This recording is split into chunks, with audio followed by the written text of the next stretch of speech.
Assalamualaikum warahmatullahi wabarakatuh. Perkenalkan, nama saya Sri Rahmawati, NIM K451974. Dalam video ini saya akan mempresentasikan paper saya untuk tugas mata kuliah Teknologi Pembelajaran. Saya memperoleh tema ketiga, yaitu tentang IT dan kemampuan berpikir tingkat tinggi. Berdasarkan tema tersebut, saya mengambil judul penggunaan e-modul berbasis problem solving untuk meningkatkan kemampuan berpikir kritis. Langsung kita mulai penjelasannya. Jadi, berdasarkan taksonomi kognitif Bloom, kemampuan berpikir dibagi menjadi dua.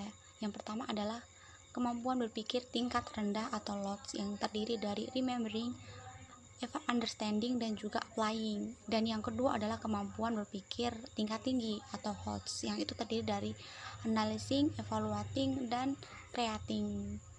Dan kemampuan berpikir tingkat tinggi ini merupakan salah satu keterampilan di abad 21 yang harus dimiliki oleh peserta didik, baik siswa maupun mahasiswa.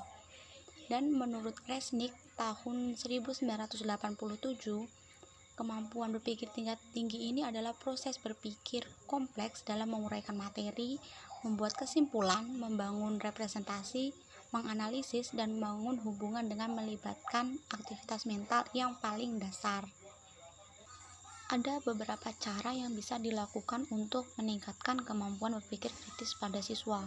Salah satu caranya adalah dengan memanfaatkan kemajuan teknologi yang ada, karena semakin lama perkembangan teknologi itu semakin pesat sehingga kita bisa memanfaatkannya. Salah satu cara pemanfaatan teknologi adalah dengan menggunakan e-modul atau modul elektronik. Jadi modul elektronik ini adalah alat pembelajaran yang berisi materi, metode, batasan-batasan, dan cara mengevaluasi yang dirancang secara sistematis dan semenarik mungkin untuk mencapai tujuan dari proses pembelajaran dengan memanfaatkan kemajuan teknologi. Artinya, teknologi ini berperan sangat penting untuk mampu mendukung kemampuan berpikir kritis pada siswa. Apalagi sekarang kita berada di masa pandemi yang menuntut untuk pendidik dan peserta didik melakukan kegiatan belajar mengajar jarak jauh, sehingga penggunaan modul konvensional atau modul cetak yang dulu sering digunakan saat ini mulai kurang efektif untuk menunjang proses kegiatan belajar mengajar. Nah, untuk modul atau modul elektronik sendiri yang bisa digunakan untuk meningkatkan kemampuan berpikir kritis adalah modul yang berbasis pada problem solving atau pemecahan masalah.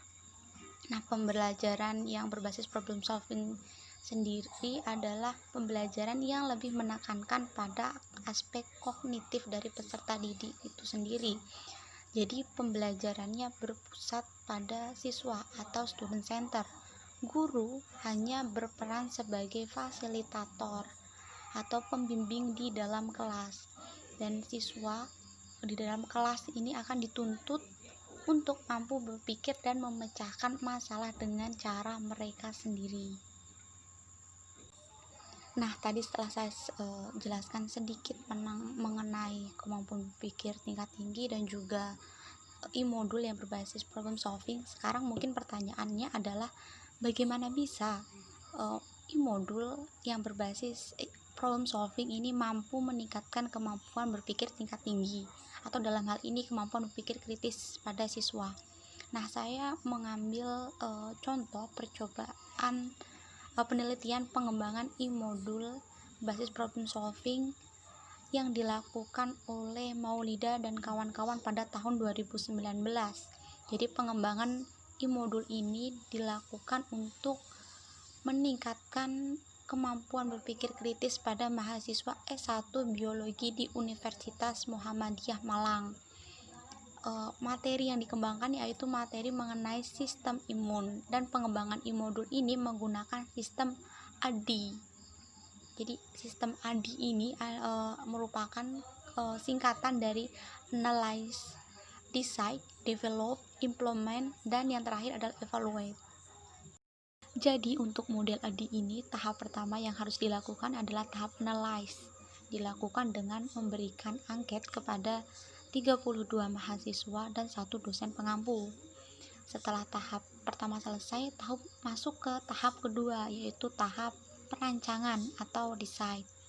Nah, pada tahap ini dilakukan pendataan komponen-komponen yang dibutuhkan untuk pengembangan e-modul, mulai dari materi, kemudian menyusun rancangan produk, dan juga menyusun instrumen penilaian produk.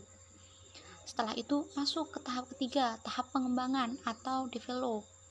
Pada tahap ini memastikan bahwa semuanya sesuai dengan rancangan, kemudian melakukan revisi formatif setelah dilakukan penilaian kelayakan atau validasi oleh ahli media, setelah itu ahli materi, dan juga setelah dilakukan validasi oleh praktisi lapangan dan dilakukan uji keterbacaan untuk memastikan dari keefektifan dari modul elektronik ini. Setelah itu masuk ke tahap keempat, tahap implement atau tahap pelaksanaan pengaplikasian modul dalam kegiatan belajar mengajar. Setelah itu masuk tahap kelima, sekaligus tahap terakhir, yaitu tahap evaluate. Setelah semua prosesnya selesai, maka produk dari e-modul ini akan dievaluasi, dinilai kelayakannya, dinilai apakah modul ini benar-benar efektif atau tidak. Nah, untuk hasil validasi pada tahap develop itu diperoleh hasil validasi oleh ahli media, itu memperoleh skor 92,74%, termasuk ke dalam kategori sangat valid, yang artinya desain sampul dan juga isi dari e-modul berbasis problem solving ini sangat menarik. Kemudian validasi oleh ahli materi memperoleh skor 91,43%, yang artinya bahwa e-modul ini bisa untuk digunakan dalam proses pembelajaran. Kemudian validasi dari praktisi lapangan memperoleh skor 93,92%, artinya juga sangat valid dan sangat baik. Dan yang terakhir, uji keterbacaan yang dilakukan memperoleh skor 80,9%. Nilai ini tergolong valid, yang artinya bahwa e-modul berbasis problem solving ini bisa dan layak untuk digunakan dalam kegiatan pembelajaran. Hanya saja membutuhkan beberapa revisi dan perbaikan di dalamnya. Jadi berdasarkan contoh tadi dapat dikatakan bahwa penggunaan e-modul ini yang berbasis problem solving ini terbukti mampu meningkatkan kemampuan berpikir kritis. Pertama, dari segi keefisienannya, karena dia elektronik jadi dapat diakses oleh siapapun, kapanpun, dan dimanapun asalkan seseorang mempunyai perangkat elektronik. Kemudian yang kedua, penggunaan e-modul yang berbasis problem solving ini dinilai mampu meningkatkan kemampuan berpikir kritis karena mahasiswa maupun siswa ini mau tidak mau harus membaca literatur untuk mampu memecahkan permasalahan yang ia hadapi. Membaca literatur itu merupakan salah satu cara yang bisa dilakukan untuk meningkatkan kemampuan berpikir kritis.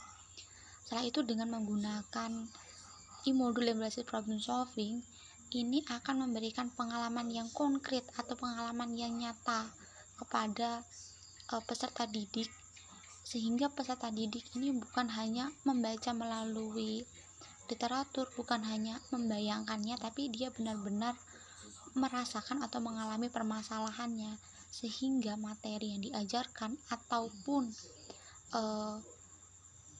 ilmu yang ia dapat itu benar-benar lebih terserap, sehingga kemampuan berpikir kritisnya itu juga akan meningkat. Nah, itu tadi penjelasan dari saya. Saya meminta maaf apabila dalam menjelaskannya tadi terdapat beberapa kekeliruan atau kesalahan. Sekali lagi terima kasih telah menonton video ini dan sampai jumpa di video selanjutnya. Terima kasih, dadah.